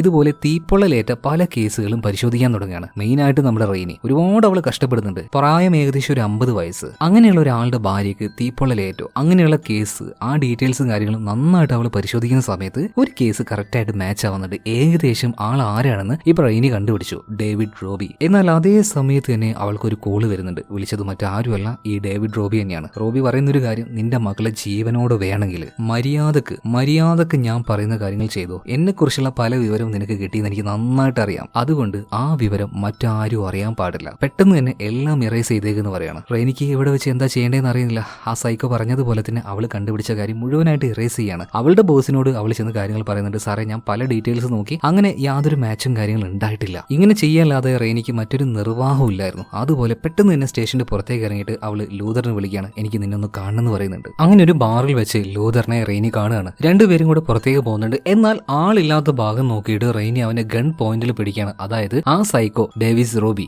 അവൻ റെയ്നിക്ക് മറ്റൊരു ടാസ്ക് കൊടുത്തിരിക്കുകയാണ്, ലൂതറിനെ ജീവനോട് പിടിച്ച് അവന്റെ കയ്യിൽ ഏൽപ്പിക്കണമെന്ന്. എന്നാൽ മാത്രമേ റെയ്നിയുടെ മകളെ ജീവനോട് കൊടുക്കുള്ളൂ എന്ന് ഇത് കേട്ട സമയത്ത് ലൂതർ പറയണം, ഒരു കാരണവശാലും എന്നെ കൊടുത്താലും നിന്റെ മകളെ കിട്ടാൻ പോകുന്നില്ല. ഒന്ന് ആലോചിച്ച് നോക്ക്, അവൻ ചെയ്യുന്ന പരിപാടി എന്താണ്, അവൻ ആരാണെന്ന് തിങ്ക് ചെയ്യ്, പോലീസ് ബുദ്ധി വെച്ച് ആലോചിക്കുക. എന്തായാലും റെയ്നിക്ക് കാര്യം മനസ്സിലായി. ഒരുമിച്ച് ലൂതറിന്റെ കൂടെ വർക്ക് ചെയ്യാം, മകളെയും രക്ഷപ്പെടുത്താം, അതുപോലെ തന്നെ ആ ഒരു സൈക്കോയും പിടിക്കാന്ന് അവർ തീരുമാനിക്കുകയാണ്. ഇതിനായിട്ട് ഇവർ ആദ്യം ചെല്ലുന്നത് ഡേവിഡ് റോബി. ഓൾറെഡി അവനെ കണ്ടുപിടിച്ചായിരുന്നല്ലോ റെയ്നി. അതായത് അവന്റെ തീപ്പൊള്ളലേറ്റ ഭാര്യ ഭാര്യയിലൂടെ. എന്തായാലും ആ സ്ത്രീയുടെ അഡ്രസ്സ് കണ്ടുപിടിച്ച് അങ്ങോട്ടേക്ക് ചെന്ന് കാര്യങ്ങൾ ചോദിക്കുമ്പോൾ ആ സ്ത്രീക്ക് പല കാര്യങ്ങളും പറയാനുണ്ടായിരുന്നു. ബേസിക്കലി ഡേവിഡ് റോബി ഒരു സൈക്കോപാത്താണ്. മനുഷ്യരെ കൊല്ലുക, അവരതിൽ കിടന്ന് വേദനിക്കുക, കരയുക, ഇതൊക്കെ കാണുന്നത് അയാൾക്ക് ഭയങ്കര സന്തോഷമുള്ള കാര്യമായിരുന്നു. ഒരു ദിവസം ഇയാൾ ഇങ്ങനെ ഈ ഒരു കാര്യം ചെയ്യാൻ നിന്നപ്പോൾ ഞാൻ അതിനെ തടുക്കാൻ വേണ്ടി പോയി. അതിന് അയാൾ എന്നെ അവിടെ പച്ചക്ക് തീ കൊളുത്തി. എന്നാൽ മരിക്കാൻ വിട്ടില്ല, ഈ അവസ്ഥയിലാക്കി. എന്നിട്ട് അതിനുശേഷം ഓരോ കൊലപാതകവും അയാൾ ചെയ്യാൻ പോകുമ്പോൾ അത് എന്നോട് വന്ന് പറയും. ആ സമയത്ത് ഞാൻ കരയുന്നത് കാണാനായിട്ട് അയാൾക്ക് ഭയങ്കര ഇഷ്ടമായിരുന്നു. സ്വന്തം ഭാര്യയായ എന്നെ വരെ ഇത്രയധികം വേദനിപ്പിക്കണമെങ്കിൽ ബാക്കിയുള്ളവരുടെ കാര്യം നിങ്ങളൊന്ന് ആലോചിച്ച് നോക്ക്. അല്ല,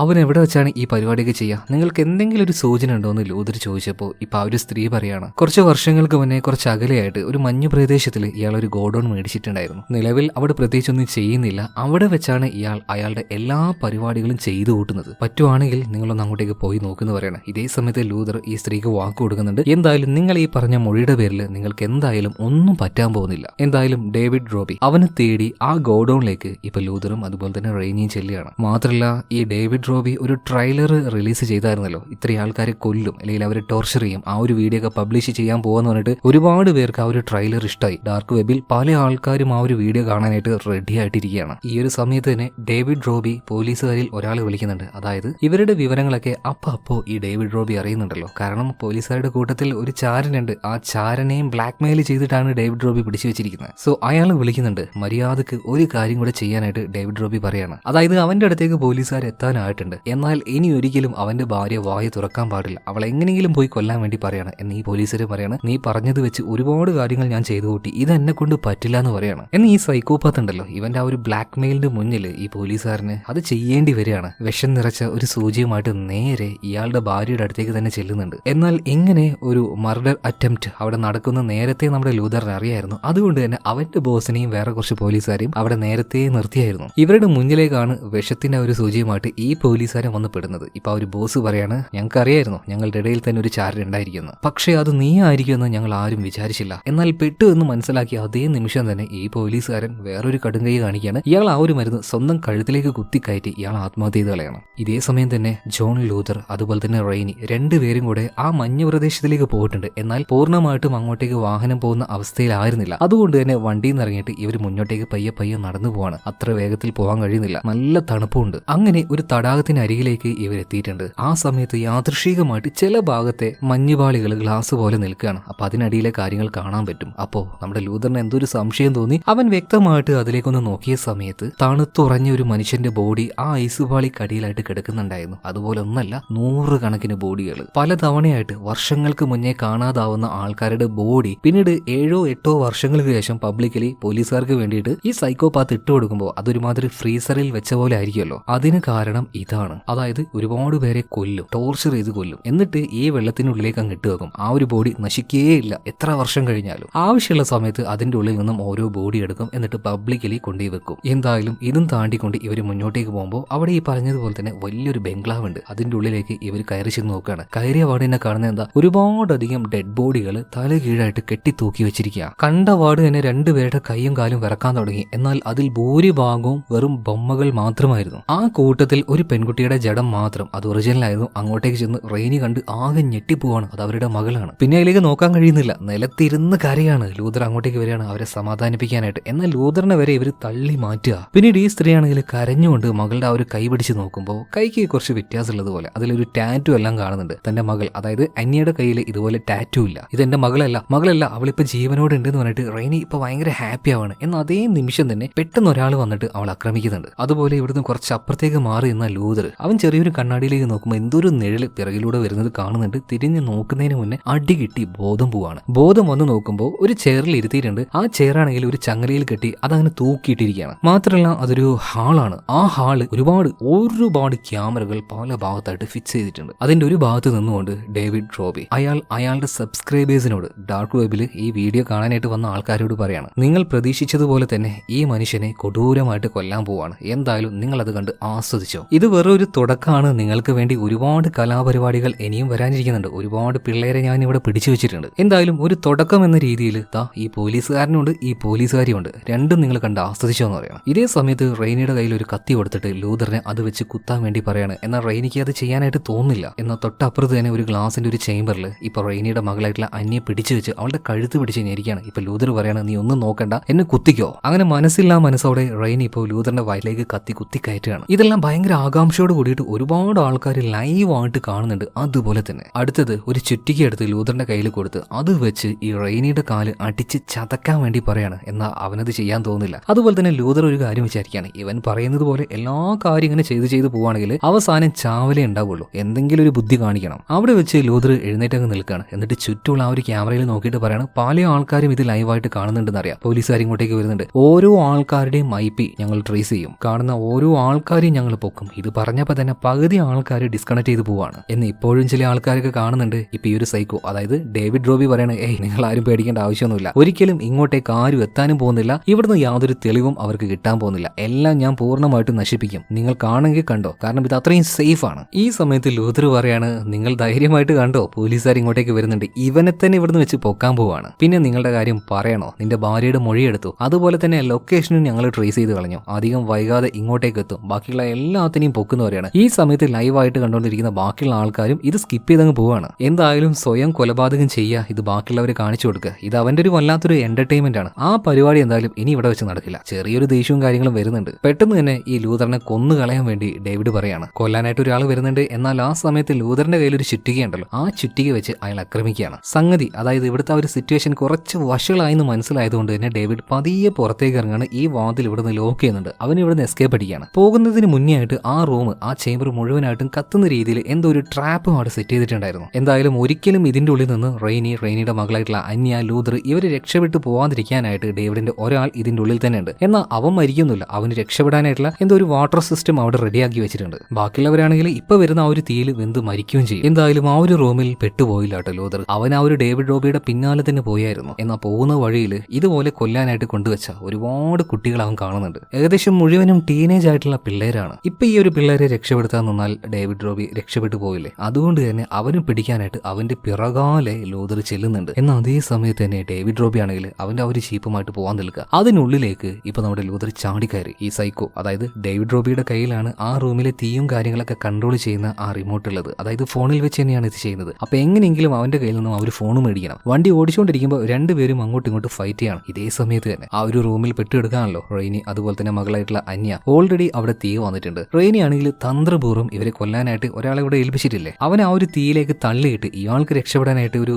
എന്താ പറയാ വാട്ടർ പമ്പ് അവിടെ ഉണ്ടായിരുന്നു, അത് ഉപയോഗിക്കുകയാണ്. ഇവര് നോക്കി നിൽക്കെ ഈ സൈക്കോയുടെ ആള് ആ ഒരു തീയിൽ നിന്ന് കത്തുന്നുണ്ട്. അതുപോലെ തന്നെ റെയിനിയും അന്യയും എങ്ങനെയൊക്കെയോ അതൊന്ന് രക്ഷപ്പെടുകയാണ്. ഇപ്പൊ ലൂതറിന്റെയും പിന്നെ ആ ഒരു സൈക്കോയുടെയും കാര്യം നോക്കുകയാണെങ്കിൽ ഇവരിങ്ങനെ വണ്ടി ഓടിച്ചുകൊണ്ടാണല്ലോ ഫൈറ്റ് ചെയ്യുന്നത്. ഇതിനിടയിൽ വണ്ടി ആക്സിഡന്റ് ആവുകയാണ്. ഇത് മുഴുവനായിട്ടും ഒരു ലേക്കിന്റെ മുകളിൽ ഐസ് കട്ടയിട്ട് കിടക്കുകയാണ്. ഇങ്ങനെ ആക്സിഡന്റ് സംഭവിച്ചു. വണ്ടി നല്ല ഓക്കില് ആ ഒരു ഐസും പൊളിച്ചുകൊണ്ട് വെള്ളത്തിന് താഴേക്ക് പോയിക്കൊണ്ടേയിരിക്കുകയാണ്. താഴേക്ക് എത്തി ഡേവിഡ് റോബിയുടെ കയ്യിൽ നിന്നും ആ റിമോട്ട്, അതായത് ആ ഒരു ഫോൺ ലൂതറിന് കിട്ടി. അവൻ വേഗം തന്നെ ഇവിടുന്ന് രക്ഷപ്പെട്ട് മുകളിലേക്ക് പോകാനല്ല നോക്കുന്നത്, ആ റിമോട്ട് ഉപയോഗിച്ചുകൊണ്ട് അവിടെ പെട്ടുകിടക്കുന്ന ആൾക്കാരെ രക്ഷപ്പെടുത്തുകയാണ്. തീയും അതിന്റെ ആ ഒരു സെൻസറും കാര്യങ്ങളൊക്കെ പൂർണ്ണമായിട്ട് ഓഫ് ആക്കുകയാണ്. ഇതേ സമയത്ത് വെള്ളത്തിലേക്ക് വീണ ഈ സൈക്കോ ഡേവിഡ് റോബി ആണെങ്കിൽ മുകളിലേക്ക് കയറി വന്ന് ആ ഒരു വെള്ളത്തിലൂടെ പുറത്തേക്ക് കിടക്കാൻ നോക്കുമ്പോഴേക്കും മുകൾ ഭാഗം ആകെ ഐസായി പോയി. അതായത് ആ ഒരു വെള്ളത്തിൽ നിന്ന് അവന് പുറത്തേക്ക് കടക്കാൻ പറ്റുന്നില്ല. അങ്ങനെ ആ ഒരു തണുപ്പത്ത് മരവിച്ച് അവസാനം ഡേവിഡ് അവിടെ കിടന്ന് ചാവുകയാണ്. ഇതേ സമയത്ത് ലൂതറിനാണെങ്കിൽ ഒരുപാട് ട്രെയിനിങ്ങും കാര്യങ്ങളും കിട്ടിയ ആളാണ്. പെട്ടെന്നൊന്നും അവൻ മരിക്കുന്നില്ല. ഒരു ഇച്ചിരി നേരം അവൻ പിടിച്ചു നിൽക്കുകയാണ്. അപ്പോഴേക്കും മുകളിലൂടെ ഹെലികോപ്റ്റർ പോകുന്ന കാഴ്ചകൾ കാണുന്നുണ്ട്.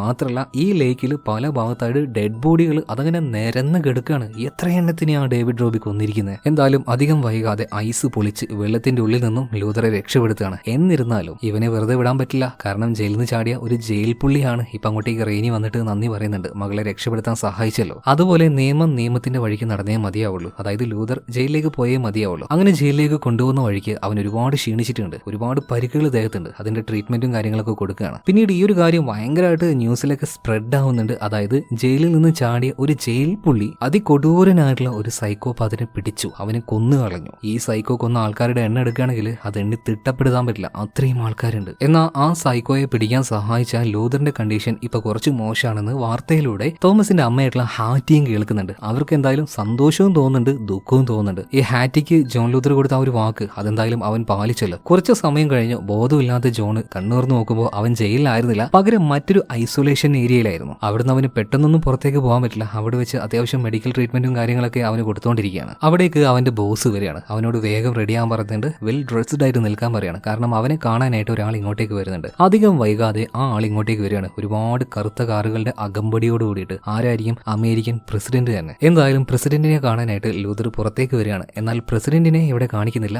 കാറിൽ അദ്ദേഹം ഇരിക്കുന്നുണ്ട്. നീ അങ്ങോട്ടേക്ക് പോയിക്കോ, ഒരുപാട് വലിയൊരു മിഷൻ നിന്നെ ഏൽപ്പിക്കാനുണ്ട് എന്ന് പറയാണ് ആര്, ഈ ഒരു അസിസ്റ്റന്റ്. അങ്ങനെ സിനിമയുടെ അവസാനം കാണിക്കുന്നത് പ്രസിഡന്റിന്റെ ആ കാറിന്റെ ഉള്ളിലേക്ക് പോയി കയറിയിരിക്കുന്ന ലൂതറിനെയാണ്. ഇത്രയും ടാലന്റഡ് ആയിട്ടുള്ള കഴിവായിട്ടുള്ള ഒരു ഉദ്യോഗസ്ഥനെ എന്തിന് വെറുതെ ജയിലിലിട്ട് അദ്ദേഹത്തിന്റെ ആ ഒരു കഴിവുകളെ വെറുതെ വേസ്റ്റ് ആക്കുന്നത്. വളരെയധികം സീക്രട്ട് ആയിട്ടുള്ള പലയധികം മിഷൻസ് അത് ചെയ്തു തീർക്കാനാണ് നമ്മുടെ ലൂതറിനെ ഇവരിപ്പോ രണ്ടാമതും ഹയർ ചെയ്തിരിക്കുന്നത്. പിന്നെ മറ്റൊരു കാര്യം നമ്മൾ ഇതുവരെയായിട്ടും കാണിച്ചിട്ടില്ല. എന്തിനാണ് ഡേവിഡ് റോബി ഈ കാര്യങ്ങളൊക്കെ ചെയ്യുന്നതെന്ന് അതിന് പ്രത്യേകിച്ച് റീസൺ ഒന്നുമില്ല. ചില മനുഷ്യർ ജനിക്കുമ്പോൾ നമ്മുടെ ആ ഒരു പഴയ ജീനുണ്ടല്ലോ, മൃഗങ്ങളുടെ ആ ഒരു ജീന്, അത് അവരുടെ ഉള്ളിലുണ്ടാവും. ഡേവിഡ് റോബി അതൊരു മനുഷ്യനല്ല, അതൊരു മൃഗമാണ്. എന്തായാലും ഇതുപോലെയുള്ള മൃഗങ്ങളെ കയ്യിൽ കിട്ടിയാൽ തല്ലി കൊല്ലല്ലാതെ വേറെ മാർഗങ്ങളൊന്നും ഇല്ലല്ലോ. എങ്ങനെ, ഈ കഥ നിങ്ങൾക്ക് ഇഷ്ടമായോ? ഇഷ്ടമായാൽ നമ്മുടെ വീഡിയോ ഒന്ന് ലൈക്ക് ചെയ്യുക, ചാനൽ സബ്സ്ക്രൈബ് ചെയ്യുക. അപ്പോൾ അടുത്ത വീഡിയോയിൽ നമുക്ക് വീണ്ടും കാണാം. Okay, by.